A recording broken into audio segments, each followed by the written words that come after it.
குழந்தை வரம் மற்றும் சகல சௌபாக்கியங்களும் தரும் மாசி மகம். மார்ச் 12ஆம் தேதி புதன்கிழமை மாசி மகம் அமைகிறது. அன்றைய தினம் அதிகாலை 3:53 மணி துவங்கி மார்ச் 13 காலை 5:09 வரை மகம் நட்சத்திரம் உள்ளது. மார்ச் 12ஆம் தேதி காலை 10:50 மணி துவங்கி சதுர்தசி திதி உள்ளதால் சிவ வழிபாடு செய்வது மிக உகந்தது. சதுர்தசி திதி சிவனுக்குரிய திதியாகும்.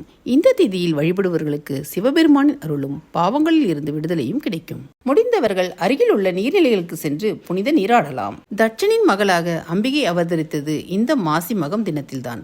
குழந்தை இல்லாத தம்பதிகள் மாசி மகம் அன்று புனித நீராடினால் அவர்களுக்கு புத்திர பேறு கிடைக்கும். சிவபெருமான் வருண பகவானுக்கு சாப விமோச்சனம் அளித்ததும் மாசி மகம் நாளில்தான். இது சிவபெருமானையும் அம்பிகையையும் வழிபடுவதற்கு ஏற்ற நாளாகும். இந்த நாளில் முன்னோர்களை வழிபட்டு தர்ப்பணம் அளிப்பதும் பல ஜென்ம பாவங்களில் இருந்து விடுதலை கிடைக்க செய்யும்.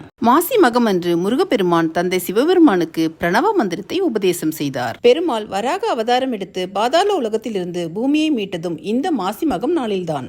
அதனால் இந்த நாளில் சிவபெருமான், அம்பாள், முருகப்பெருமான், பெருமாள், குலதெய்வம் என எந்த தெய்வத்தை வேண்டுமானாலும் வழிபடலாம். மாசி மகம் அன்று விரதம் இருந்து வழிபடுவதால் சகல சௌபாக்கியங்களும் கிடைக்கும்.